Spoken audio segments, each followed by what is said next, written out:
Saudara, debat antara calon presiden minggu lalu menuai pro dan kontra. Prabowo Subianto sebagai kandidat capres merasa dirinya diserang secara personal. Senada dengan kekecewaan Prabowo, bahkan Presiden Jokowi menyebut meminta evaluasi KPU terhadap format debat. Substansi dari visinya malah tidak kelihatan. Yang kelihatan justru saling menyerang, yang sebetulnya nggak apa-apa, asal kebijakan. Sehingga debatnya memang perlu diformat lebih baik lagi, ada rambu-rambu. Presiden Jokowi menilai jalannya debat ketiga pada Minggu 8 Januari lalu hanya menyerang personal capres. Jokowi berharap KPU memperbaiki format debat capres.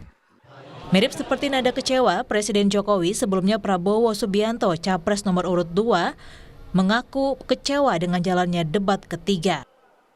Prabowo menilai dua capres lainnya hanya mencari poin untuk menyerangnya.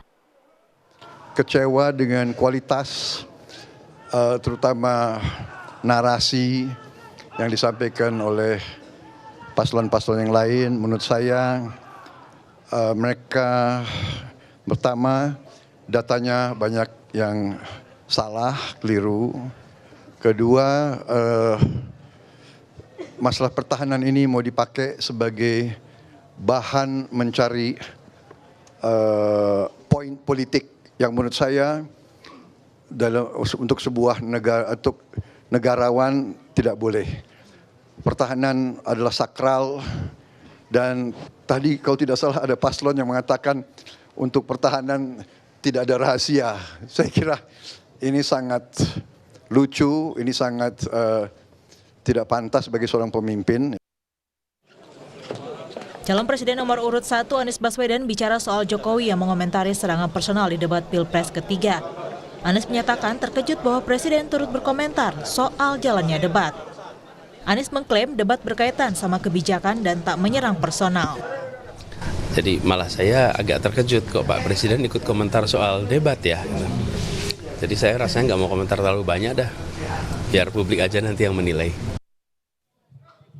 Sementara itu, Menko Polhukam sekaligus Cawapres nomor urut 2 Mahfud MD berpendapat tak ada serangan personal dalam debat Capres. Mahfud memastikan pertanyaan yang diajukan kepada Prabowo Subianto adalah informasi negara tak mengandung unsur kerahasiaan.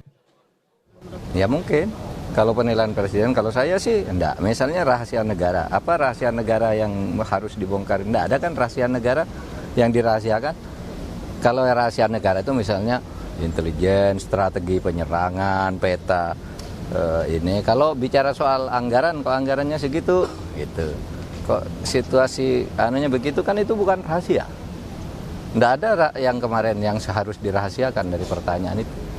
Kalau saya kan bekas Menhan juga, mana yang rahasia? Saya tahu undang-undang rahasia negara, nggak ada dari pertanyaan. Sementara itu, Komisi Pemilihan Umum melihat ada beberapa hal yang akan menjadi bahan evaluasi pasca debat Minggu 7 Januari lalu. Ketua KPU Hasyim Asyari menuturkan format debat merupakan kesepakatan semua tim pasangan Capres-Cawapres.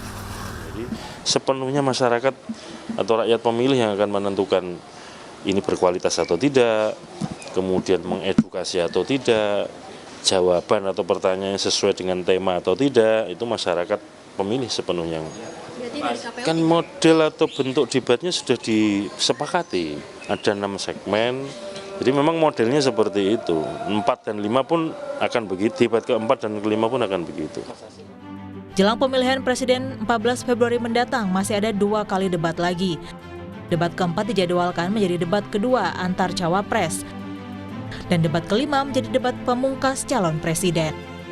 Tim Liputan Kompas TV. Saudara, KPU akan melakukan evaluasi pasca debat Capres Minggu 7 Januari lalu. Salah satu yang dibahas soal protes tim ses paslon menghampiri langsung ke moderator debat. Ketua KPU Hasyim Asyari menyebut segera melakukan evaluasi bersama tim pasangan calon nomor urut 1, 2, dan 3 pasca debat Minggu 7 Januari. Soal Wakil Ketua TKN Prabowo Gibran, Grace Natali yang menghampiri moderator debat juga akan jadi bahan evaluasi KPU. Itu nanti jadi bahan evaluasi ya, nanti pada rapat dievaluasi. Semuanya tim pasangan calon akan menyampaikan catatan, 1, 2, dan 3 menyampaikan catatan, dan kemudian ke depan baiknya gimana nanti akan kita bahas. Kalau saya sudah statement kan, masing-masing tim pasangan calon berdasarkan pengalaman debat pertama, kemudian disepakati masing-masing tim pasangan calon ada LO-nya. Ada LO yang memang berada di tim pendukung, terus ada LO yang bergerak bebas dalam arti begini, bisa ke sana kemari untuk menjembatani komunikasi. Kalau sudah disepakati seperti itu, siapapun kan harusnya menggunakan LO yang disepakati itu. Politisi PSI Grace Natali menyebut aksinya bersama Isyana Bagus Oka menghampiri moderator debat untuk meminta klarifikasi moderator lantaran ada pendukung paslon tertentu yang dianggap mengganggu konsentrasi capres saat debat. Kami sudah berkomunikasi melalui LO kepada KPU dan di saat yang bersamaan, di saat jeda iklan, saya bersama dengan Isyana Bagus Oka berusaha bertanya kepada moderator apakah gestur seperti ini diperbolehkan atau tidak. Dan kami juga membawa video sebagai alat bukti bahwa perbuatan tersebut dilakukan oleh para pendukung yang berada persis di belakang tempat duduk moderator. Jadi itu yang disampaikan di saat saya mendatangi moderator saat jeda iklan.